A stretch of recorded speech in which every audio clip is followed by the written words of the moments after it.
So it's like, how is you gonna teach these people? How is you gonna teach these people what they need? Let me just put this for full transparency. My job here is not to make you the best-selling author, the #1 screenwriter, the next hot thing in Hollywood, because I'm not that myself. Wait a damn minute. First, and get your little raggedy ass up out of here. Goodbye. Get out. Carly, go. Go, bitch. Oh, let me take my glasses off. All right, 3, 2, 1.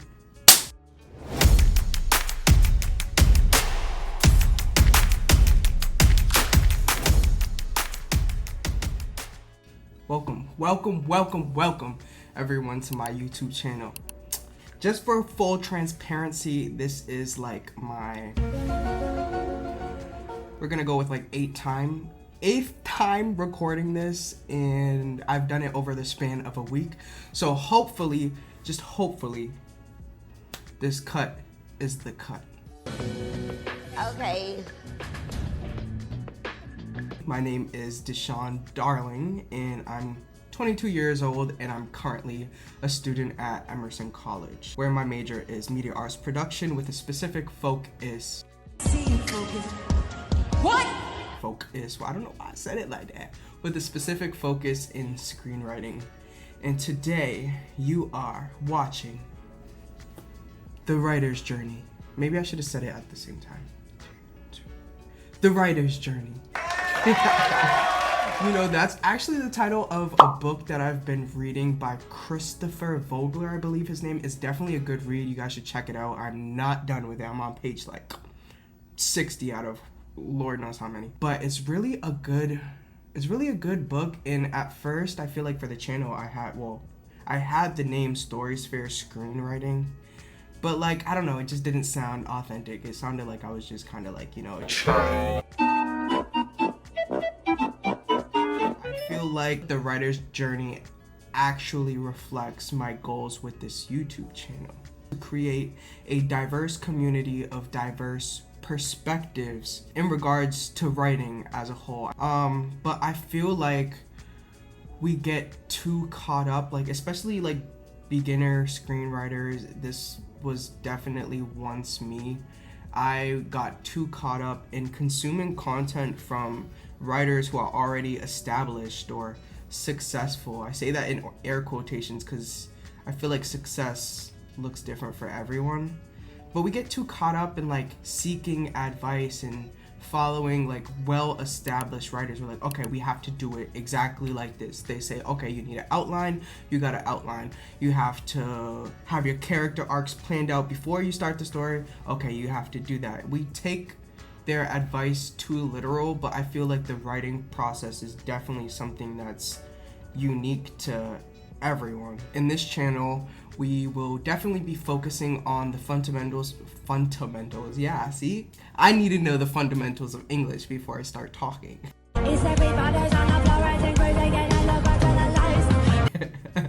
But we definitely will be touching on the fundamentals of writing. I'll be here giving you tips and tricks that I've learned along the way. Obviously, I'm still on my journey, so I can only teach what I know.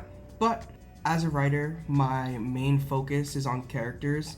Any story that I write or any project that I'm a part of, or if I'm giving script notes for someone else who's writing a project, everything goes back to character. I'm very much a character-driven writer. I feel like if we don't care about your character, why do we care about your story? Your character is the foundation of your story. Take a coffee break. Welcome to episode 1 of The Writer's Journey, titled The Writer's Journey.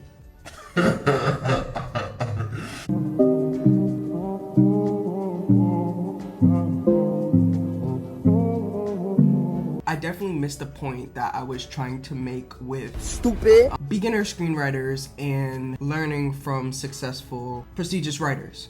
I feel like we fall into that trap where it's like, oh my gosh, like I have to do everything exactly how this person did it, like I have to emulate this person's career like down to the T. I feel like it's good to have inspiration, but I feel like you're really putting yourself at a disadvantage if you're only consuming content from established or successful writers, because I feel like there's just something unique and like innocent, I don't know if innocent is the right word, but yeah, there's definitely something unique and innocent about a new writer's perspective, but also anybody that's on the journey. We look at the finished product, but I feel like we need to learn how that product is made to really understand screenwriting as a whole, because there's so many ups and downs, and I've definitely had my own fair share of ups and downs and days where it's like the writing process, if you're a writer, you know it's hard. Sometimes it's hard to just get motivation, or sometimes you're like super passionate about your writing project and then poof, like all that passion is gone. It's just like, this is kind of boring now. I want to start something new. At least, I don't know if that's just like a symptom of my ADHD, which I think it is, but I feel like it's also just a symptom of being a writer. So yes, I'm diagnosing you. It's the symptom of being a writer is falling out of love with projects that you thought was like your $1 million idea. And I just want to reference the quote that's like, you can't teach what you don't know. And to an extent, or you can't teach what you haven't done. And to an extent, I will say that that is definitely true. I can't tell you how to become the #1 showrunner in the world, or the #1 writer in the world, or have a best-selling book, blase, blase, blase, but I can teach you some of the tips, tricks, and give you a bit of my perspective when it comes to writing, which I think is definitely helpful. I feel like just even as adults or creators in general, it's like creatives in general, I feel like we limit ourselves a lot. It's kind of, to an extent, it's a bit of like pride or self-righteousness, where it's like, okay, like you haven't been doing this as long as me, so you really don't have anything to teach me that I don't know. And that's one of the things that I dislike about just people in general the most, is you can learn from anyone at any stage in their life. And I feel like it makes me think about, like parents and children relationships, where it's like the parents are like, okay, you're 12 years old, you don't have any say, you haven't had the experience, you da-da-da-da, so your opinion and stance and perspective on this is invalid. And it's not invalid. People's feelings, I feel like writing comes down to feelings. Obviously, you want to make people feel, because if you don't make people feel, people aren't going to care. People are not going to be invested in your writing. So it's all about, feelings, understanding different perspectives, and that's something you should do at every step of the journey. Learning people's feelings, learning other people's perspectives or opinions on situations should matter to you, especially if you're writing characters with a different way of thinking from your own. I feel like that's something that I talk about with my friend Sarah a lot, because I feel like we're both geared towards self-improvement, and yeah, we all have our own faults, but I feel like there's, it's just power in learning why someone is how they are due to their past experiences. There's a lot of insight in that, and there's things that you can put into your own screenwriting to make it more rich and make people feel more. Because I'm gonna emphasize this so many times, is feelings. If I'm reading a story and I don't feel anything, like if I don't care about your character, I'm not gonna care about your story at the end of the day. How many do I give? Zero. If I can't put myself in your character's shoes and feel as though like I know this person, or like I can empathize with this person, and that's something that comes from not writing one-dimensional characters. You have to write three-dimensional characters. Their actions have to reflect the way they're raised. There needs to be some justification between who they are now and how they came to be. I don't know. I don't know if that made any sense, but hopefully it makes sense to you, because I'm like replaying that back in my head. I do that a lot. I play things back in my head. I'm like, did that make sense? Did I make this word up? I feel like I'm always making words up. A little bit about moi. How I got into writing. I don't know.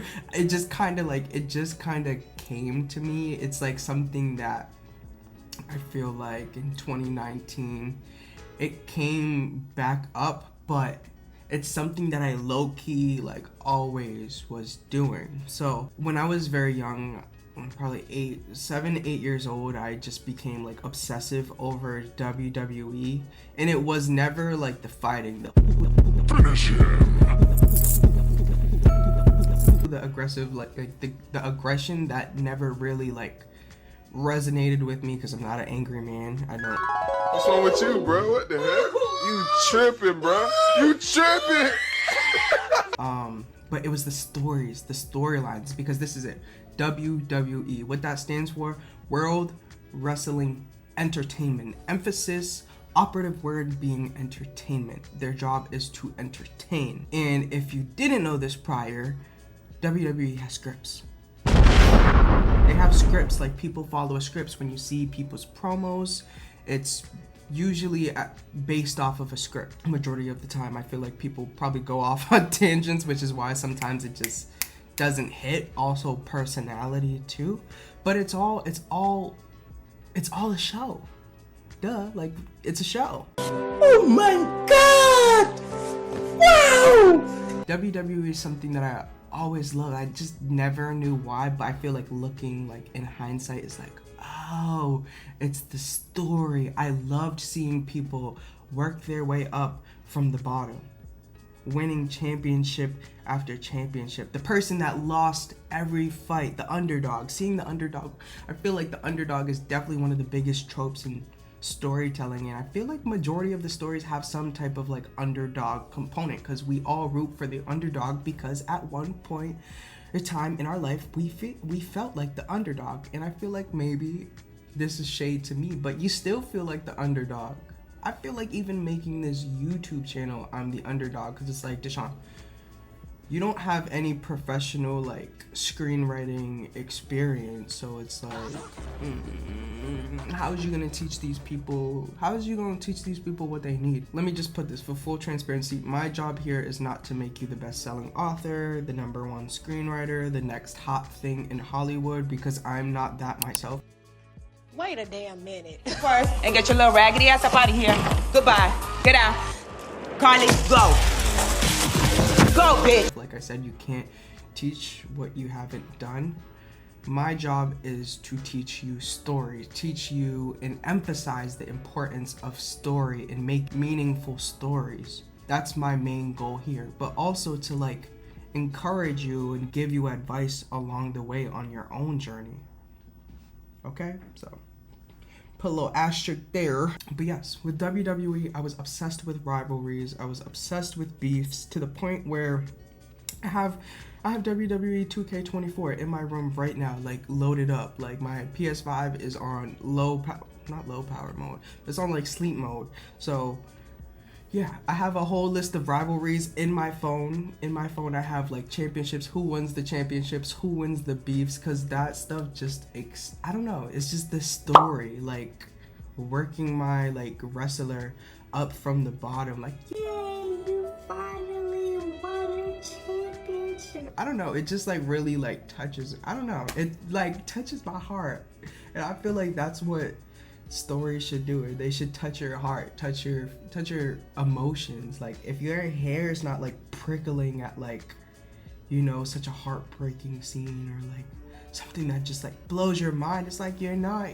doing the job right. And I feel like in Hollywood today, there's too many like cookie cutter, like we've seen this before types of like shows and movies, and it's getting stale, it's getting bland, and we need to, you know, like rework tropes, and we need to rework the whole system. Okay, sips coffee. My love for WWE developed into when I discovered The Sims. Have you ever had a dream that you If you're an introvert, I feel like you should automatically like have experienced The Sims, because as a kid, like I was just always very introverted. I didn't really have too many friends. I would just create like my own my own friends. I would create my own friends. Like, this sounds ridiculous. It's like having an imaginary friend, but it's like I have an imaginary friend in my video game, and I can take them along their own journey, which is another huge component of storytelling, is the journey. With The Sims, like, you could reenact, or not reenact, but you could kind of create a life for your Sims that you wish you had. Like, majority of I should have known that I was the artistic type when the majority of my Sims were actors or writers or influencers of some sort. They were doing something artsy. Like, I especially love the acting because you could go to work with them, you could go on set, feeling as if I'm on the journey with them. Like, I'm watching them have kids. Like, I'm hosting like family reunions where I have like daughters and sons that went off, and I have them all come back for like a family meal, and the cousins get to meet each other. I don't know, I feel like I've always just been family and friend oriented too, and I feel like that's definitely something in writing that will trigger emotion out of people. Sorry if you see me looking at this, I feel like y'all can probably see it on here, but this is just the recording setup. I want to make sure that it's recording the audio as well as the camera's recording, which is why I'm looking at it too, because I literally recorded this whole video 2 days ago, and I'm like, ooh, that was good, like, let's import this into my computer. The file was not there. I don't know where the file went, but it stopped after a minute and 30 seconds. So now I'm constantly looking at that red dot to make sure the red dot is red dotting, okay? But later down the line from The Sims, I became obsessive over reality shows. Like, actually probably like also while I was playing The Sims, because obviously I wouldn't play The Sims all day, sometimes. But I became obsessive with like reality shows, and the Kardashians was one of them. But we're not gonna focus on the Kardashians, not in this video, okay? I feel like one of the biggest, like, it's a reality show, but it's like a cartoon reality show, so it's not reality. I don't know what to call it. It's like a mock reality. But have y'all ever seen Total Drama Island? And if you're nodding your head, yes, me too. I loved Total Drama with a passion. I don't know what it was. It was like the beefs, it was like the groups, it was like the working, I don't know. It was like some type of crack that was in Total Drama Island, to the point where I started to write my own versions of Total Drama Island on spare pieces of paper. And I would like group them together, staple them together. I wish I still had them to this day, but I really like, I've moved around so much where it's like, I don't know. Most of my artistic stuff is like literally gone with the wind. It's literally so far gone. Somebody else is probably using that piece of paper that was crumbled down into a million little specks and formulated into a new piece of paper. I would create, ooh, sorry, my cat's like, hey, Boxer. Hi, buddy. You okay? He's sleeping. He's tired. So I have two cats. I have my black cat, Boxer, and then I have my orange cat, Milo, and they're my two favorite beings. They're my two favorite beings on this earth. They're literally my children. You wanna come? You wanna say hi? Come. Come. I don't think he wants to come. He's the mean one. See, say hi to the camera. Say hi. He's the mean one. He's just like me. I got him at 7 weeks, and you know, he has my exact attitude. It's actually kind of funny, but it's like, sometimes I want you to love me more. Can you look at me? You want to get down? He's like, he's probably blinded by the lights. Is the light too much? Oh, señor. Okay. One thing that we all love about stories that we probably don't know, I know this, I feel like it's something that I've thought about a lot, especially recently, is that stories are a great way to indirectly deal with your own trauma and your own hurt. For instance, I'm obsessed with Harry Potter, so you might hear me like I'm always gonna reference something Harry Potter like.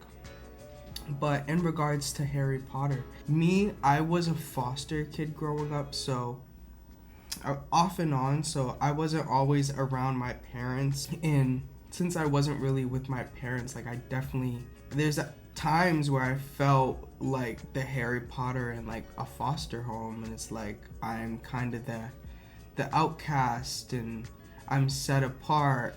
But seeing Harry go through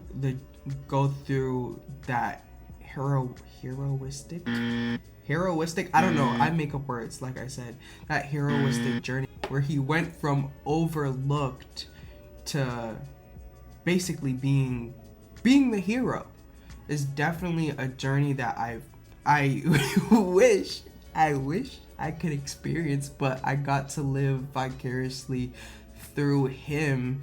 And in turn, just the stories as a whole allowed me to indirectly, like, you know, heal myself and, you know, see that this isn't the end. Just because this is my circumstance right now, this is far from the end. There's so much more to come. This is just one leg on my journey.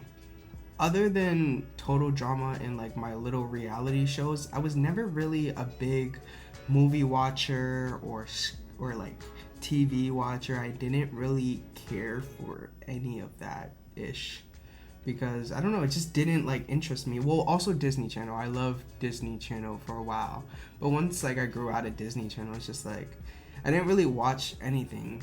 And this is probably in part because I didn't really have access to like technology as a whole while I was in foster care. It all came to a stop in 2016 when I begged this group home that I was in for a Roku, because all the kids would sit in like because we had this thing called the TV room, so all the kids would literally sit in there all day and play NBA 2K la la la la la all day long. And I was never really a big like basketball fan or sports fan. Like even today I'm like, they just had the Celtics parade and I'm just like, yay, sports.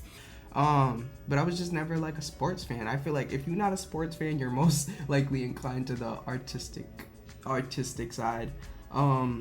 But yeah, I was just kind of tired of that. I didn't have anything to do. I was reading books in the group home, which is like a good thing for me, but I feel like I needed to be stimulated visually. So I begged them for a Roku, and they got me a Roku, and my mom gave me her password, her email and her password for her Netflix account. And that was the same exact day that Stranger Things dropped. And it was life-changing for me. And I feel like that's the moment where it's like, this is what I want to do. My senior year, I applied for UMass Amherst as a biochemistry major. Yes, biochemistry, because, you know, I feel like along the way we're told that like art it's not gonna make you any money. Being an artist isn't gonna make you any money, and I feel like that saying a lot of the time kind of tricks us out of our own spot. It kind of, you know, diminishes the drive and like kind of like tears your dreams apart. So it's like, okay, I guess I can make money and do like my art stuff on the side. But so I went for it. I did biochemistry for a year. Then for one more semester, I did my major was biology. I knocked it down. So biochemistry was too hard. The math in that was just crazy. So I knocked it down to biology. And then like within that same semester, I became a theater major. I was like, you know what? It took a lot of like, you know, thinking. Like, I really had to think when I made this decision, because everyone, I'm telling you this, everyone told me, no, don't do it. You're not gonna make any money. But luckily, I was headstrong with like pursuing something that I could see myself doing, and something that would bring me more joy than, like, I'm sorry, this might sound bad, but like saving, I don't want to save people by like stitching them together like physically. I want to stitch them together like spiritually. There's so many ways you can go about, like, you know, helping the world, helping people. And I feel like stories just in general have helped me so much. They've given me this drive. They've given me this motivation. They've given me this type of zest for life. And it's just like stories just keep on giving to me. And they make me feel whole and complete, and that's why I write stories. So hopefully one day I can make someone feel whole, feel complete, put a smile on someone's face. So I feel like there's just so many ways that you can help people, and screenwriting, story writing is just one of those ways that people, I feel like they just try to downplay it, like it's not a real career or a real thing. So that, switching to theater, I realized theater isn't what I wanted to do. If anything, I wanted to do like on camera acting, but even then is like, I'm very introverted, so I'd have to force myself. Why are you playing with my feet? I'd have to force myself out of like my comfort zone, which is a good thing, forcing yourself out of your comfort zone. But I just like, there came a time where it's just like, all right, like I want to spend more time writing and like directing. Obviously, I bought this big camera while I was at like UMass Amherst, and I didn't really get to use it as much. And I also started to create a project while I was on the UMass campus, and everyone loved the idea. So many people signed up. I was trying to start like, you know, what do they call those? Like a group of people like at school, like. Wait, stop the motherfucking music. You, are you dumb? A club. I tried to start that, and I started it, had the first meeting and everything, but slowly people started like trickling out and like saying, oh, well, like everyone, I understand this. Everyone was like a science major, econ major. They did so many things, so they had to stop, like they had to focus on their priorities. But me, I had such like a knowing like in my spirit that this was for me. Like I made the time. Obviously it was my project, but I made the time, and people didn't want to show me the same. They didn't put any effort into my film. I took it really personally, though now it's like I understand, and I wish I wouldn't have went about it in such a rash way. It just really hit me personally, because it's like, this is like my passion, and nobody cares. And I feel like that's the harsh reality of life, is nobody cares. So you have to care for yourself. But yeah, that was also a big deciding factor in me making the switch to Emerson, where I currently am. I've been there since 2022, but I had like a break this past year just due to like family and personal like issues that I've been going through that have definitely tremendously impacted me as a person. But I feel like throughout that there have been like good tidbits that I've been putting like a lot of that emotion into my writing, which has definitely been a good thing for me. So currently I'm a junior.